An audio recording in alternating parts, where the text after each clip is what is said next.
بسم اللہ الرحمن الرحیم۔ تاریخ کی دنیا میں ایک ایسی قوم بھی گزری ہے کہ جس کے لیے اللہ پاک خود روزانہ کھانے نازل کیا کرتے تھے۔ یعنی آپ ایک دفعہ یہ سوچ کر ہی دیکھیں کہ اگر آپ کے لیے جنت سے زمین پر روزانہ کھانا نازل ہو تو آپ اس کھانے کے بعد کیا محسوس کریں گے؟ عزیز دوستو، اس کھانے کو منسلوا کے نام سے جانا جاتا ہے۔ ہم نے اکثر ایسے انبیاء کے قصے تو پڑھے ہیں جنہیں اللہ پاک غیب سے رزق عطا کر دیتا تھا، لیکن منسلوا ایک ایسا کھانا تھا جسے ایک نبی کی پوری امت کے لیے نازل کیا جاتا تھا، اور پھر یہ بس ایک ہی دفعہ نہ ہوا بلکہ ایک خاص عرصہ تک روزانہ صبح و شام نازل ہوتا تھا۔ ناظرین گرامی، بنی اسرائیل کے آباء و اجداد کا وطن شام تھا، لیکن حضرت یوسف علیہ السلام کے دور میں جب انہوں نے دیکھا کہ یوسف علیہ السلام مصر میں طاقتور ہو گئے ہیں تو بنی اسرائیل ہجرت کر کے آہستہ آہستہ مصر میں آباد ہو گئے۔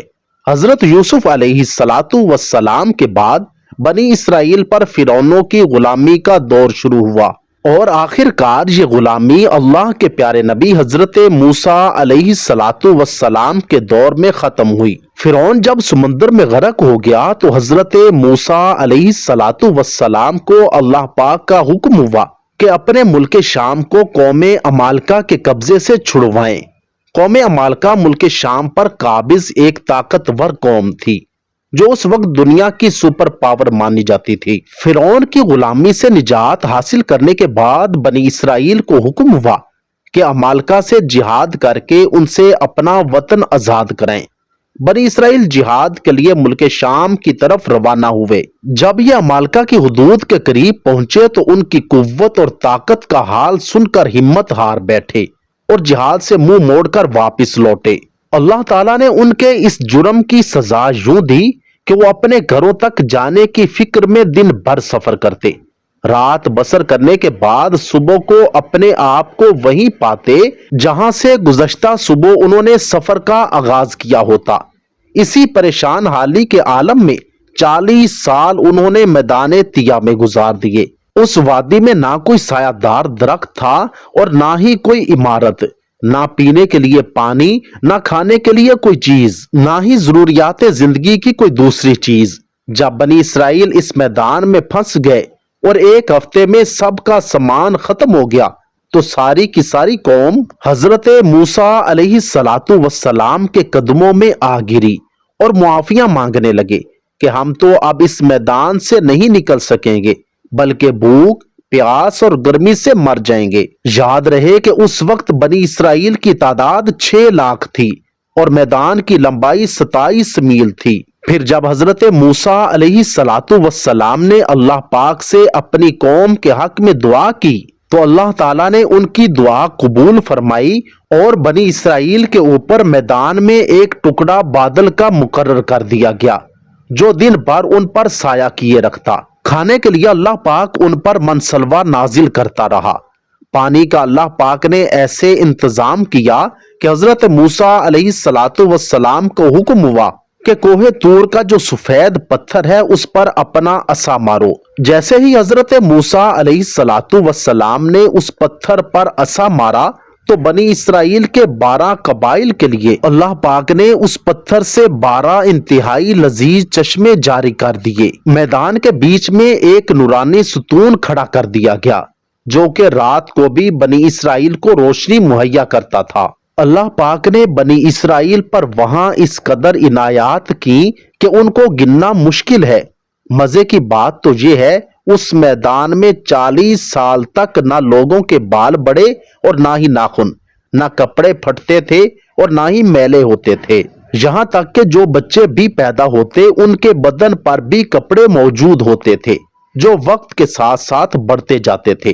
اب بات کرتے ہیں منسلوا کی۔ سورہ بقرہ کی آیت نمبر 57 میں اللہ پاک ارشاد فرماتا ہے، اور ہم نے تم پر بادل کا سایہ کیا اور تم پر منسلوا اتارا اور کہہ دیا کہ ہماری دی ہوئی پاکیزہ چیزیں کھاؤ اور انہوں نے ہم پر ظلم نہیں کیا، البتہ وہ خود اپنی جانوں پر ظلم کرتے تھے۔ بھوک سے مرتے بنی اسرائیلیوں کے لیے جب حضرت موسیٰ علیہ السلام کی اللہ پاک نے دعا قبول فرمائی تو بطور خوراک ان پر شروع میں من نازل کیا جاتا تھا۔ من سے مراد ایک نفیس شیریں ذائقے دار مادہ تھا جس کو مفسرین نے ترنجین کے نام سے پکارا ہے۔ یہ صبح کے وقت نازل ہوتا تھا اور ہر شخص کے لیے 4 کلو کی مقدار میں اترتا تھا۔ یہ شبنم کے قطروں کی طرح آسمان سے آتا اور درختوں کے پتوں پر جم جاتا تھا۔ کئی سال جب بنی اسرائیل اس میٹھے کو کھا کھا کر تھک گئے تو حضرت موسیٰ علیہ السلام کے پاس آ گئے کہ اب ہمارا دل نمکین غذا کو چاہتا ہے۔ اللہ پاک نے پھر حضرت موسیٰ علیہ السلام کی دعا قبول فرمائی اور اب ان پر شام کے وقت سلوہ نازل ہونے لگا۔ سلوہ کے بارے میں بہت سے قول ہیں، لیکن مستند روایات سے یہی ثابت ہے کہ یہ ایک پرندہ تھا جس کو بٹیر کہتے ہیں۔ یہ بنا ہوا نازل ہوتا تھا۔ من سلوہ کے حوالے سے روایات میں آتا ہے کہ یہ ایک ایسا کھانا تھا جو انتہائی آسانی سے ہضم ہو جاتا تھا۔ رنگ، خوشبو اور ذائقے میں بے مثال تھا۔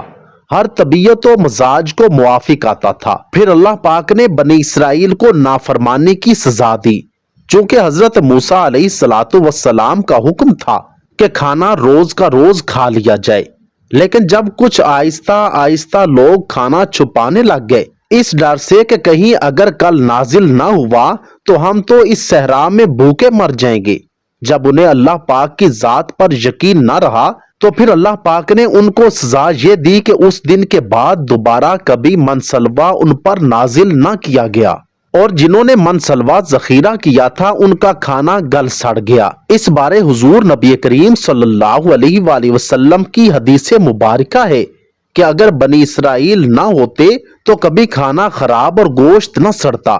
اس حدیث مبارکہ سے ثابت ہے کہ کھانے کا گلنا اور سڑنا بھی بنی اسرائیل کے دور سے شروع ہوا۔ قرآن پاک میں ارشاد باری تعالیٰ ہوتا ہے، جب تم نے موسیٰ علیہ السلام سے کہا اے موسیٰ ہم سے ایک ہی قسم کے کھانے پر ہرگز صبر نہ ہو سکے گا، اس لیے اپنے رب سے دعا کیجئے کہ وہ ہمیں زمین کی پیداوار ساگ، ککڑی، گیہوں اور پیاز دے۔ آپ علیہ السلام نے فرمایا کہ بہتر چیز کے بدلے ادنا چیز کیوں طلب کرتے ہو؟ اچھا شہر میں جاؤ، وہاں تمہاری چاہت کی سب چیزیں ملیں گی۔ ان پر ذلت اور مسکینی ڈال دی گئی اور اللہ کا غضب لے کر وہ لوٹے، یہ اس لیے کہ وہ اللہ تعالیٰ کی آیتوں کے ساتھ کفر کرتے تھے اور نبیوں کو ناحق قتل کرتے تھے۔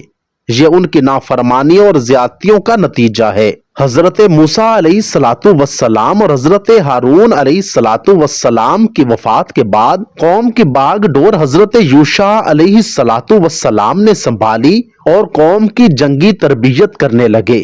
بنی اسرائیل نے خوب دل لگی سے جنگ کی تیاری کی۔ جب صحرائے طیہ میں 40 سال پورے ہوئے تو اللہ پاک نے حضرت یوشع کو حکم دیا کہ اب بنی اسرائیل کو لے کر بیت المقدس میں موجود قوم عمالقہ پر حملہ کرو۔ بنی اسرائیل نے اپنی غلطیوں سے بہت کچھ سیکھا تو اب وہ بہت ہی پرعزم تھے۔ جیسے ہی حضرت یوشع علیہ السلام نے انہیں کہا کہ جہاد کا حکم آ چکا ہے تو ساری قوم نے لبیک کہا اور اریحا پر پڑاؤ ڈال دیا۔ 12 قبائل پر مشتمل اس قوم کے سپاہیوں نے 6 ماہ تک اریحا کا محاصرہ کیے رکھا اور بالآخر ایک دن بنی اسرائیل کے نوجوان قلعہ کی دیوار گرا کر شہر میں داخل ہو گئے اور اریحا شہر پر قبضہ کر لیا۔ اللہ رب العزت ہم سب کو دین کی سمجھ عطا فرمائے اور دین پر ہر مشکل وقت میں لبیک کہنے کی ہمت، حوصلہ اور توفیق عطا فرمائے۔ کمنٹ سیکشن میں آمین ضرور لکھیے گا۔